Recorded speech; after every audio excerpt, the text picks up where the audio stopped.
Bonjour les épicurieux.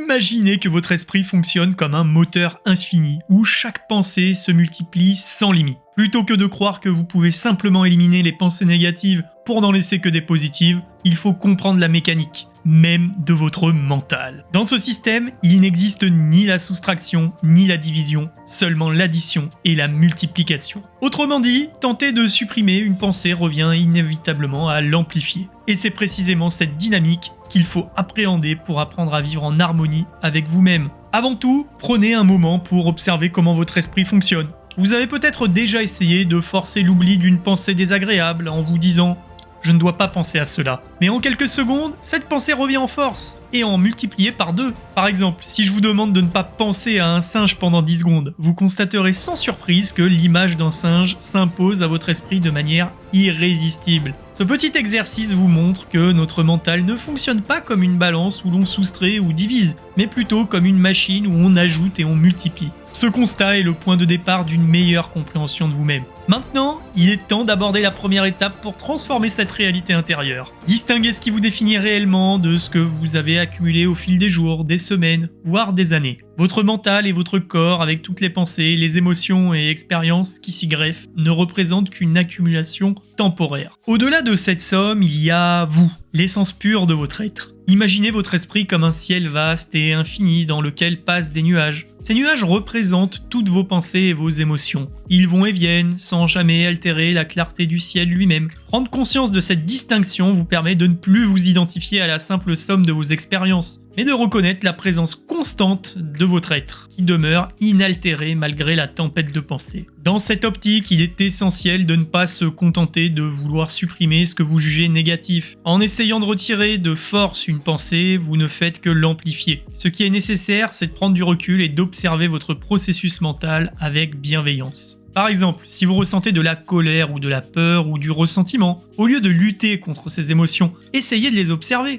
Laissez-les exister sans jugement et reconnaissez qu'elles font partie du flux naturel de votre mental. Ce simple acte d'observation crée une distance entre vous et vos pensées, un espace dans lequel vous pouvez reprendre le contrôle sans forcer. Ce processus d'observation consciente vous permettra de comprendre que vous et vos pensées ne faites pas un tout homogène. Vous êtes l'observateur de votre mental et non la somme de toutes vos pensées. Imaginez-vous assis sur une berge, regardant la rivière qui coule devant vous. Les eaux représentent vos pensées en perpétuel mouvement, mais vous restez là, calme, stable, sans être emporté par le courant. C'est cette capacité à prendre du recul qui constitue le véritable pouvoir de votre mental. Il est également important d'explorer la manière dont cette multiplication des pensées peut parfois conduire à une souffrance totalement inutile. En effet, chaque pensée négative, une fois qu'elle s'installe, peut se multiplier et créer une spirale qui vous empêche de vivre pleinement. Si vous êtes arrivé jusqu'ici, c'est que vous devez vous abonner pour ne pas rater mes prochains conseils qui arrivent. J'en poste tous les jours. En poursuivant ce chemin de découverte, comprenez que votre mental en tant qu'outil est comparable aux ordinateurs les plus sophistiqués jamais conçus. Il peut stocker, traiter et multiplier des informations à une vitesse étonnante. Cependant, contrairement à une machine programmée, votre esprit est doté de la capacité d'observer ses propres processus. Et c'est cette capacité à se détacher de l'agitation de vos pensées qui constitue la clé de votre liberté intérieure. Imaginez que vous soyez en train de regarder un film,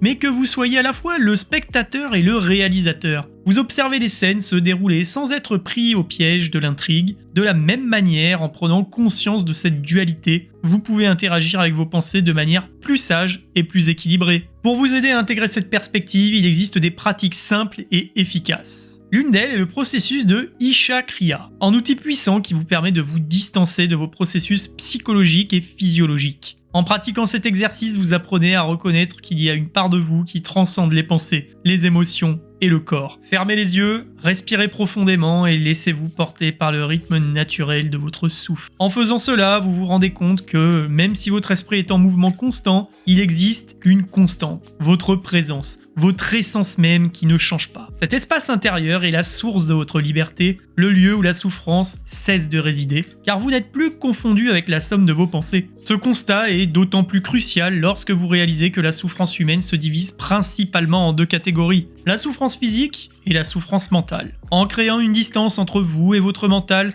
vous atténuez donc, voire éliminez la souffrance mentale. Ce n'est pas en cherchant à supprimer vos émotions, mais en les accueillant et en observant leur passage que vous pouvez véritablement libérer votre esprit. Enfin, prenez conscience que la véritable transformation ne se fait pas en combattant le front, mais en adoptant une attitude d'acceptation et de lâcher prise. Lorsque les émotions comme la colère, la peur, le ressentiment surgissent, ne cherchez pas à les supprimer. Cela ne signifie pas que vous devez devenir insensible ou indifférent, mais plutôt que vous choisissez de ne pas laisser ces émotions vous définir. Ce choix conscient est une marque de sagesse qui vous permet de naviguer dans la vie avec une plus grande sérénité. Imaginez que vous buviez un poison. Ce n'est pas l'intention de vous faire du mal, mais l'effet cumulatif qui peut être destructeur. En acceptant et en transformant ces émotions, vous évitez donc de vous empoisonner petit à petit. Et vous, dites-moi, êtes-vous prêt à observer votre mental avec un regard nouveau et à laisser votre véritable présence s'exprimer? Quel changement allez-vous apporter à votre routine pour vivre plus en harmonie avec votre être profond? J'attends vos réponses en commentaire. Merci de m'avoir suivi tout au long de ce voyage intérieur. N'hésitez pas à vous abonner pour ne pas manquer mes prochaines vidéos, je publie tous les jours. Et surtout, restez curieux, restez engagés et souvenez-vous, la clé de votre liberté se trouve en vous.